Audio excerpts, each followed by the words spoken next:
오늘 하나님의 말씀은 창세기 3장 1절로 3절부터 창세기 3장 21절 말씀입니다. 성경을 옆에 두시기 바랍니다. 그들이 날이 서늘할 때에 동산에 거니시는 여호와 하나님의 음성을 듣고 아담과 그 아내가 여호와의 하나님의 낯을 피하여 동산나무 사이로 숨은지라. 여호와 하나님이 아담을 부르시며 그에게 이르시되 네가 어디에 있느냐 가로되 내가 동산에서 하나님의 소리를 듣고 내가 벗었으므로 두려워하여 숨었나이다. 창세기 3장 21절 여호와 하나님이 아담과 그의 아내를 위하여 가죽옷을 지어 입히시니라. 오늘 말씀의 주제는 가죽옷을 만드신 하나님이라는 말씀입니다. 가죽옷을 만드신 하나님. 창세기 3장 21절에 나와 있죠. 여호와 하나님이 아담과 그 아내를 위하여 가죽옷을 만드셨다라고 본문은 기록하고 있습니다. 그래서 가죽옷을 만드신 하나님. 우리가 무엇을 만들 때는 목적이 있습니다. 아이들이 장난감으로 성을 만들 때도 목적이 있고, 자동차를 만들 때도 목적이 있고, 인형에 옷을 입힐 때도 다 목적이 있습니다. 목적 없이 행동하는 사람은 거의 없을 것입니다.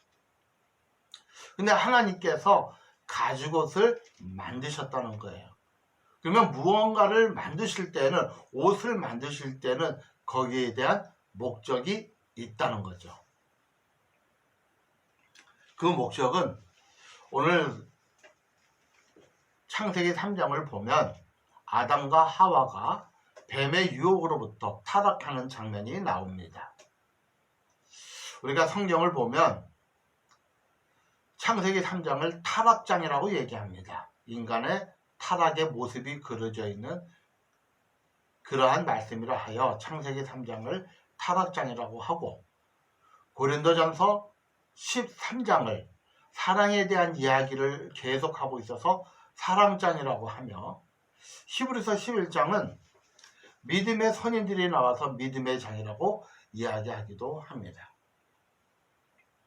오늘 창세기 3장을 보면은 하나님 앞에 범죄한 인간의 모습을 그대로 나타내주고 있고, 죄로 말미암아 인간의 모든 관계가 파괴되는 그런 모습을 보여주고 있습니다.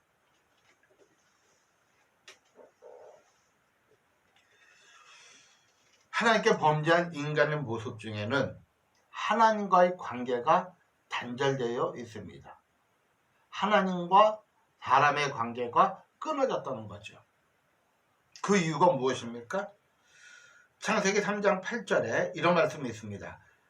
그들이 날이 서늘할 때에 동산을 거느시는 여호와의 음성을 듣고 아담과 그 아내가 여호와 하나님의 낯을 피하였더라.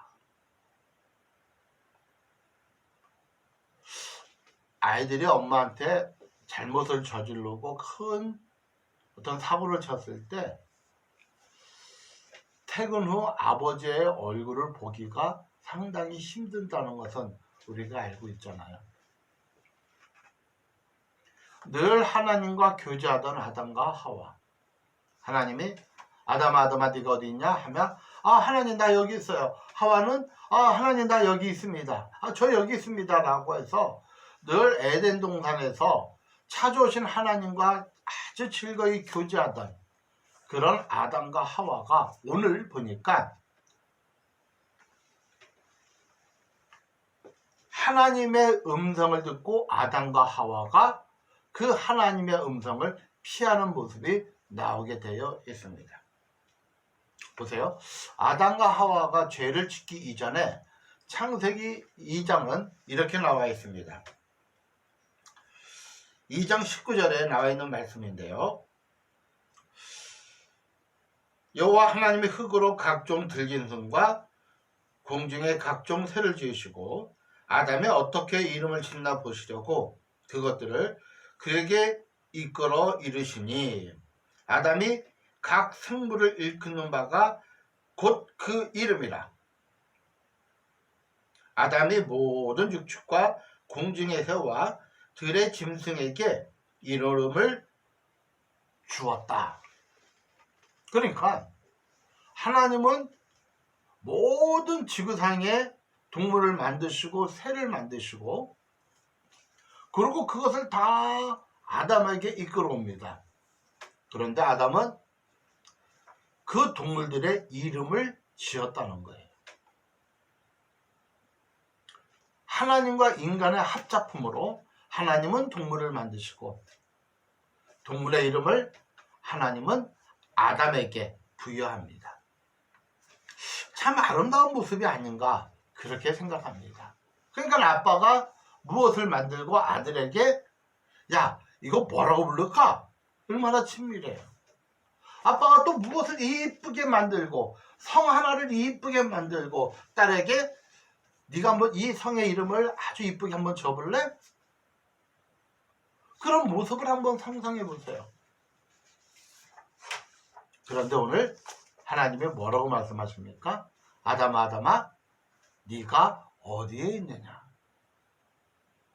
하나님은 아담이 어디에 있는지 몰라서 물으셨을까요? 하나님은 아담의 죄를 몰라서 물으실까요? 저는 아니라고 생각합니다.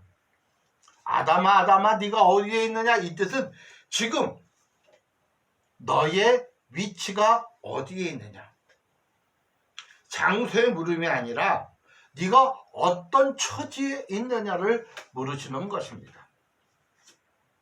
이 얘기는 다시 말해서 자기 죄를 하나님 앞에 고백하고 하나님 앞에 회개하고 나오기를 바라는 하나님의 배려입니다. 그런데 아담은 자기 죄로 인하여 하나님 앞에 나오지 못하는 그러한 모습을 보게 되고 하나님의 음성을 듣고 숨는 하나님과의 관계의 파괴의 모습을 보게 됩니다. 이것이 뭐죠? 바로 죄의 결과입니다. 죄가 이렇게 무서운 거예요. 사랑성도님, 왜 하나님을 우리에게 가죽옷을 만들고 입히시려 할까요? 또 보니까 하나님께서 물어봐요. 너 왜 선악과를 먹었니? 라고 물어보니까 아담이 뭐라 그래요? 이 여자가 나한테 주어서 선악과를 먹었습니다. 근데 그보다 더 심각한 것은 하나님께서 만들어주신 이 여자 때문입니다. 그러니까 내가 선악과를 먹은 것은 하나님이 이 여자를 만들어주지 않았다면 나는 선악과를 먹을 이유가 없다는 거죠. 자기가 선악과를 먹은 거에 대한 죄를 지은 거에 대한 핑계를 누구에게 삼습니까? 하나님에게 삼는 거예요. 하나님이 이 여자 나한테 안 만들어줬으면 나 선악과 안 먹었어요. 그리고 이 여자는 누굽니까? 자기 아내죠. 자기 아내입니다. 이 인간관계가 파괴돼요. 성도님, 죄는요 인간관계를 파괴합니다.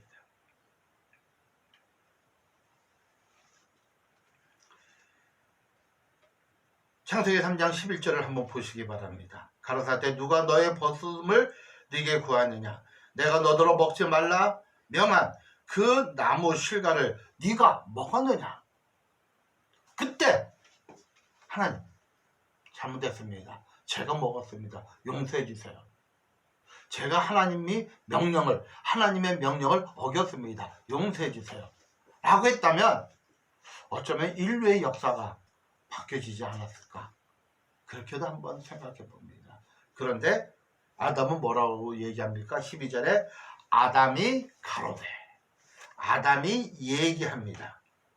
하나님이 주셔서 나와 함께 하신 여자, 그가 그 나무의 실과를 내게 주었으므로 내가 먹었나이다. 내가 왜 먹었는지 아세요? 내가 선악과를 왜 먹었는지 아세요? 하나님이 먹지 말란 이 선악과를 왜 먹었는지 아세요? 하나님 때문이에요. 하나님이 이 여자 나한테 안 만들어줬으면 나 이거 안 먹고요. 두 번째는요, 이 여자가 먹으라 그래서 먹었습니다. 첫째는 내가 죄를 지은 원인의 첫 번째는 누구에게 있다? 하나님에게 있다. 두 번째는 내 안에 하와에게 있다. 어떻게 보면 그럴싸한 이야기입니다. 그런데요, 한번 생각해 보세요. 훔치는 것이 먼저입니까? 훔치고 싶은 마음이 먼저입니까? 범죄 심리학계에 보면 이런 이야기가 있습니다. 나도 모르게 훔쳤습니다. 내 생각과 상관없이 훔치게 됐습니다. 나도 모르게 훔쳤다. 그건 말이 안 돼요. 그건 핑계죠. 훔치는 마음이 먼저라는 거죠. 훔치고 나서 생각하는 게 아니라 생각했다면 훔치고자 하는 마음을 가졌기 때문에 훔친 거죠. 선악과를 먹고 싶은 마음이 먼저 있던 거예요. 만일 아무리 유혹해도 하나님이 먹지 말라 했으니 안 먹으면 그만이에요. 핑계죠. 인간은요, 죄 앞에서 탓을 합니다. 뭐뭐 때문에, 누구누구 때문에, 어떠한 환경 때문에. 상동님, 우리가 하나님 앞에 죄를 범했을 때가 있어요. 성경은 뭐라고 얘기하냐면 모든 사람이 죄를 범했다고 얘기합니다. 성경은 우리 보고 의인이라고 얘기하지 않아요. 너는 완벽하고 너는 나를 믿으려면 완벽하고 퍼펙트하고 죄가 하나도 없어야 된다고 말씀하지 않습니다. 알아요. 하나님은 인간이 얼마나 연약하고 죄에 노출되어 있으며 언제든지 죄를 범할 수 있다는 거 아는 분입니다. 그래서 하나님은 우리에게 무엇을 말씀하십니까? 회개를 말씀하시는 거예요. 하나님, 내가 먹었습니다. 내가 잘못했습니다. 이 여자는 죄가 없습니다. 그렇게 해야 되는데 아담은 하나님 앞에 핑계대고 자기 안에 하와에게 핑계대서 또 부부의 관계가, 하나님의 관계가 이렇게 또 파괴가 됩니다. 우리가 어린아이들한테 이렇게 보면 그런 게 많아요. 너 왜 이렇게 잘못했어? 형아가 먼저 했어요. 이렇게 얘기합니다. 형아가 먼저 했다. 나는 형아를 따라 했을 뿐이다. 아니요. 내가 하고 싶어서 한 거죠. 그런데 형아를 핑계합니다. 근데 하나님이 또 물어봐요. 하와에게. 야, 너는 왜 먹었니? 하와가 이렇게 얘기합니다. 여호와 하나님이 여자에게 이르시되 3장 13절입니다. 네가 어찌하여 이렇게 하였느냐? 너 왜 먹었니? 왜? 네 남편에게 줬니? 라고 물으니까 여자가 가로되 뱀이 나를 깨물어 내가 먹었습니다. 뱀에게 핑계를 대요. 맞아요. 뱀이 유혹했습니다. 너 이거 먹으면 하나님처럼 될 수 있어. 뱀이 유혹합니다. 그러나 아무리 유혹이 있을지라도 이건 하나님 먹지 말랬어. 그 믿음이 강직했다면 안 먹을 수도 있습니다. 근데 뱀이 어떻게 꼬였어요? 너 이거 먹으면 너 하나님처럼 돼. 이 얘기는 하나님께 매여 살지 말고 네 힘으로 살아봐. 야, 너 똑똑하잖아. 하나님이 너 안 도와줘. 야, 너 이거 먹으면 하나님처럼 돼. 여기에 다 속아요. 기도 뭐하러 해? 네 힘으로 한번 해봐. 네가 기도한다고 하나님이 들어줄 줄 알아? 다 속아요. 자, 성도님, 우리는요, 순간의 실수로 인해서 범죄할 수 있어요. 죄를 짓자는 얘기는 아닙니다. 저도 넘어져요. 그런데 그 죄가 드러날 때는, 아니, 내 스스로 그 죄를 깨달을 때는 하나님 앞에 무릎을 꿇고 회개하고, 미처 깨닫지 못한 죄가 드러날 때는 철저하게 자기의 죄를 고백하는 축복된 성도가 되시기를 축복합니다. 그런데 이 관계의 단절은 여기서 끝나는 것이 아니라 또 하나의 관계가 단절돼요. 바로 자연과의 관계가 단절됩니다. 창세기 3장 17절에 이런 말씀이 있죠. 아담에게 이르되 네가 내 아내의 말을 듣고 내가 너더러 먹지 말라 한 나무의 실과를 먹었은즉 너는 뭐뭐 했기 때문에 땅은 너로 인하여 저주를 받을 것이다. 너는 종신토록 수고하여 그 소산을 먹으리라. 땅이 내게 가시덤불과 엉겅퀴를 낼 것이다. 가시덤불과 엉겅퀴, 한마디로 말하면 전혀 쓸모없는 것들을 너에게 내서 네가 그것을 걷어내는 수고를 해야 네가 먹을 수 있다고 얘기합니다. 하나님은 뱀에게 얘기합니다. 3장 14절에 여호와 하나님이 뱀에게 이르시되 네가 이렇게 하였으니 네가 모든 육축과 들의 모든 짐승보다 더욱 저주를 받아 배로 다니고 종신토록 흙을 먹으리라. 이 죄의 결과예요. 관계 파괴에 대한 결과이고 자기 죄를 회복하지 못한 결과입니다. 땅은 가시덤불과 엉겅퀴를 나게 되고 3장 16절에 여자는 잉태하는 고통을 당하고 남편은 너를 다스릴 것이다. 이게 하나님의 명령이에요. 너는 잉태의 고통, 아기를 낳을 때 너는 고통을 당할 것이고 남편이 너를 다스릴 것이다. 남자는 네가 종일토록 17절에 나와 있죠. 네가 종일토록 수고해야 먹을 것이다. 그리고 가장 큰 징벌이 하나님이 인간을 처음 만드실 때 인간과 영원토록 함께 하기를 원했습니다. 죽음이 없어요. 그런데 인간의 죄로 말미암아 성경은 이렇게 얘기합니다. 19절이죠. 네가 얼굴을 땅에 땀이 흘러야 식물을 먹고 필경은 흙으로 돌아갈 것이다. 그 속에 내가 취함을 입었으니 너는 흙이니 흙으로 돌아갈 것이다. 그렇죠? 하나님이 인간 아담과 하와를 만드실 때 어떻게 만드셨습니까? 땅에 흙을 모아서 인간의 모습을 빚었습니다.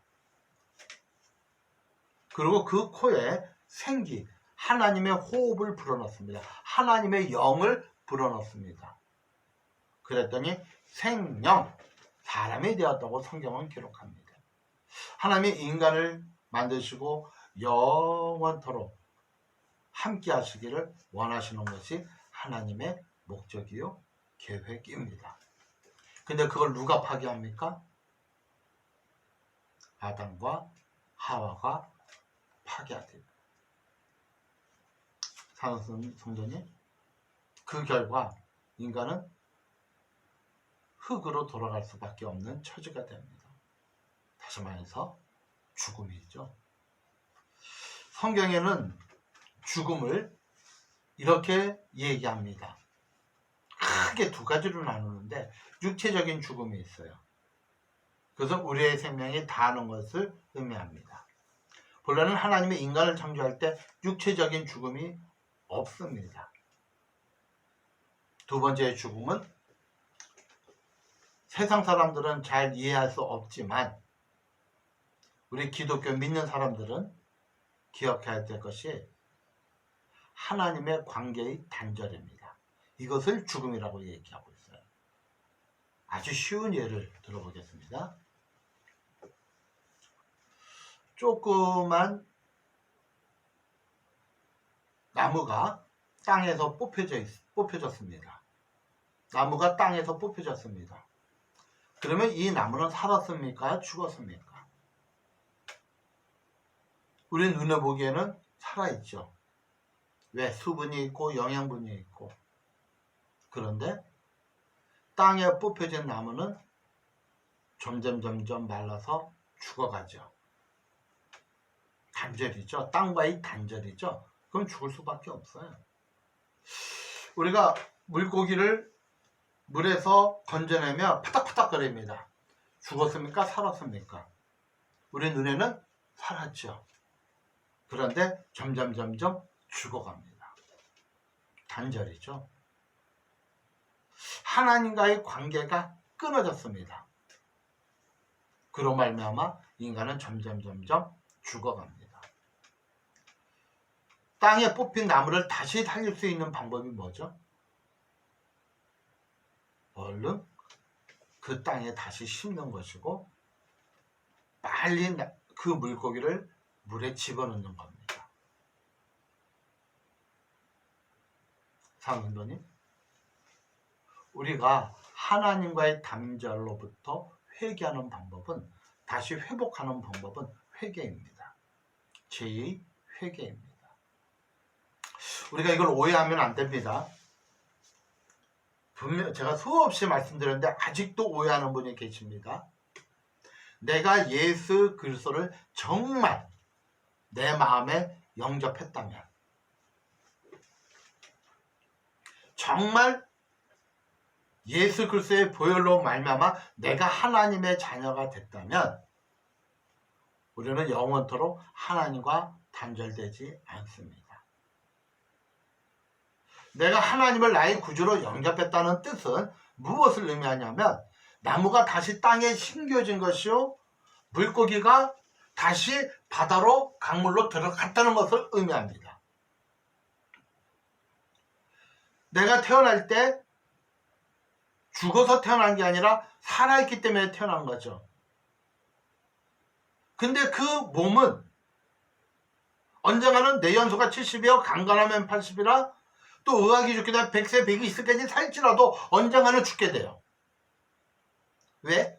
하나님과 단절된 상태로 태어났기 때문에 그렇습니다. 그래서 성경은 둘째 사망이 있습니다. 둘째 사망. 첫 번째의 죽음은 내 육체의 죽음을 의미합니다. 두 번째의 죽음은 우리 영혼이 불못으로 들어가기 때문입니다. 요한계시록 20장 14절 15절을 한번 보시기 바랍니다. 사망과 음부도 불못에 던지우니 이것은 둘째 사망 곧 불못이라. 둘째 사망 곧 불못이라. 누구든지 생명책에 기록되지 못한 자는 불못에 던지우겠다. 그러니까 인간은 두 번 죽어요. 태어나서 내 육체의 죽음을 맞이하게 되고, 육체의 죽음을 맞이하면 하나님 앞에 심판을 받는데, 두 번째 사망을 뭘 하냐면 영원한 지옥으로 하는 것이 두 번째 사망입니다.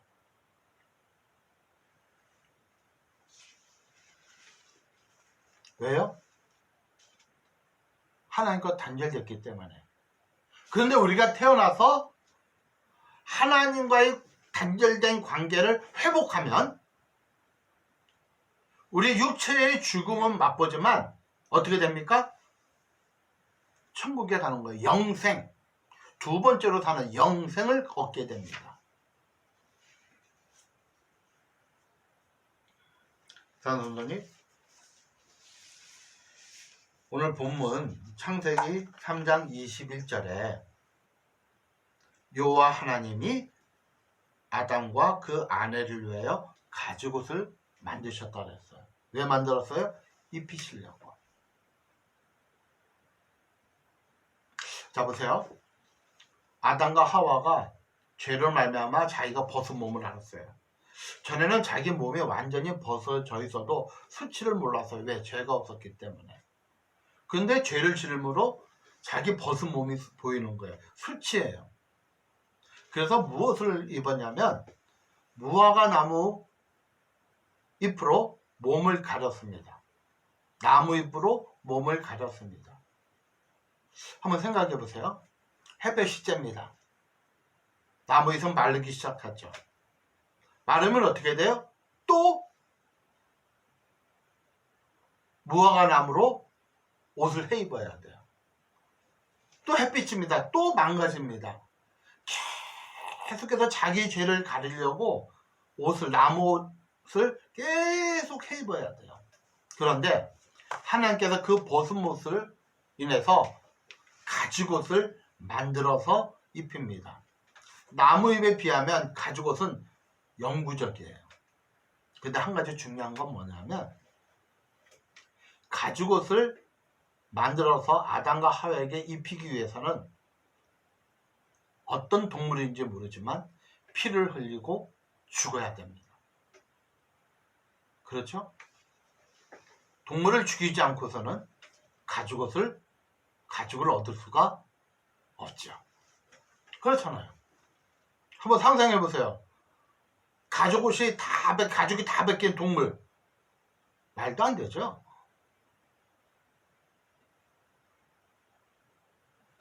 가죽옷을 지어 입혀주셨다는 거예요.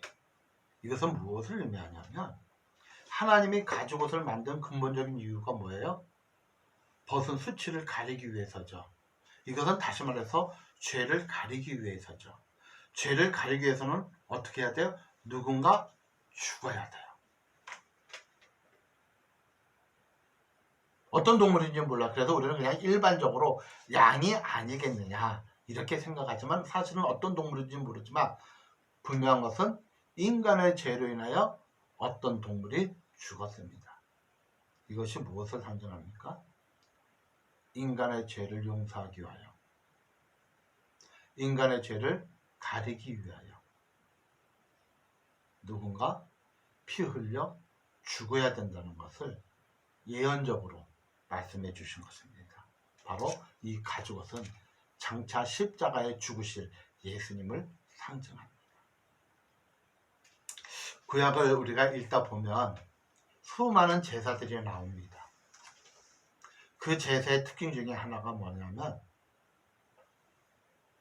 죽어야 돼요. 왜 제사를 지내요? 죄를 용서받기 위해서 제사를 지냅니다. 가장 대표적인 제사 방법이 소제입니다. 불로 태우는 거예요. 근데 불로 태우기 위해서는 동물을 그냥 산채로 태우는 것이 아니라 먼저 목에서 피를 다 쏟습니다. 그리고 목을 자르고 그리고 가죽을 벗기고 배를 가르고 내장을 다 빼냅니다. 그리고 양 다리와 양 발을 다 자릅니다. 그리고 하나님 앞에 번제단에서 태웁니다. 이게 제사예요. 왜 동물이 죽어가야 됩니까? 하나님이 인간을 죽일 수 없어서 대신 그것을 대속의 제물이라고 합니다. 근데 이건 언제 하는 거예요? 죄를 지을 때마다. 또 하나님은 인간이 죄를 그냥 지나칠 수 있기 때문에 지은 죄를 모르고 그냥 지나칠 수 있기 때문에 성경에 보면 대속죄일이 있어요. 우리가 이것을 용키퍼라고 합니다. 대속죄. 1년에 한 번씩 드립니다. 그래서 지난 1년 동안 모든 죄를 다 용서받는. 근데 거기에 뭐가 필요합니까? 제물이 필요하죠. 나 대신 죽을 제물이 필요하죠. 그것이 염소요, 양이요, 비둘기요, 황소입니다. 그러니까 누군가 죽어야 돼요. 죄를 용서받기 위해서, 하나님 앞에 죄를 받기 위해서 누군가 죽어야 돼요. 그게 동물이에요. 그런데 예수님께서 2000년 전에 단 한 번의 죽음으로 예수님이 인류를 위해서 더 이상 제사를 지낼 필요가 없이 한 번의 죽음으로, 단 한 번의 죽음으로 모든 인류를 구원하신 역사가 이루어졌습니다. 근데 한 가지 조건이 있어요. 믿어야 됩니다. 그 예수를 나의 구주로 믿을 때 저와 여러분의 죄가 용서함 받고 이제 단절된 관계가 회복이 되는 거예요. 하나님을 떠난 인간은 살아인 것 같지만 결국은 둘째 사망에서 죽게 되어 있습니다. 땅에서 뽑힌 나무는 살아있지만 결국은 죽게 되어 있어요. 말라서 비틀어지게 되어 있어요. 물을 떠난 물고기는 살아있는 것 같지만 점점 물기가 말라 죽게 되어 있습니다. 언제까지 시간이 있어요? 물기가 다 마르기 전까지. 땅에다가 다시 그 나무를 심고 얼른 물고기를 강물에 집어던지고 또한 우리가 예수로 말미암아 하나님과의 관계가 회복이 될 때 하나님의 자녀가 되는 거죠. 왜 가죽옷을 만드셨습니까? 인간의 죄를 가리기 위해서. 왜 예수님이 십자가에 죽으셨습니까? 저와 여러분의 죄를 용서해 주시기 위해서. 사모님, 저번 주가 부활주일이었죠?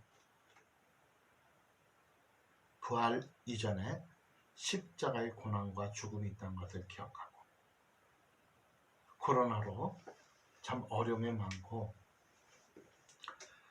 참 함께 드리는 예배가 얼마나 소중한지 다시 한번 깨닫게 됩니다. 다시 만나 함께 예배 드릴 때까지 몸 건강히 지내시고요. 죄로부터 실패할 때 빨리 예수 그리스도의 이름으로 회개하시고 승리하는 한 주간이 되시기를 축복합니다. 기도하겠습니다. 참 좋으신 하나님, 우리 성도들과 함께 예배는 드리지 못하지만 이렇게 동영상으로도 말씀을 전합니다. 이 동영상을 듣는 우리 성도들에게 귀를 열게 해주시고 눈이 열게 하시고 축복하여 주옵소서. 아직까지 유튜브가 여러 가지 어려움이 있어서 잘 전달은 안 되고 하지만은 하나님 전달 못하는 부족한 점을 용서해 주시고 미처 전달 못하는 것까지도 지혜로 깨닫고 알게 하여 주옵소서. 이제는 우리 주 예수 그리스도의 무한하신 은혜와 우리 아버지 하나님의 지극하신 사랑과 성령께서 말씀을 통하여 깨닫는 성도들 머리 위에 가정 위에 지금부터 영원토록 함께 하시기를 축원하옵나이다.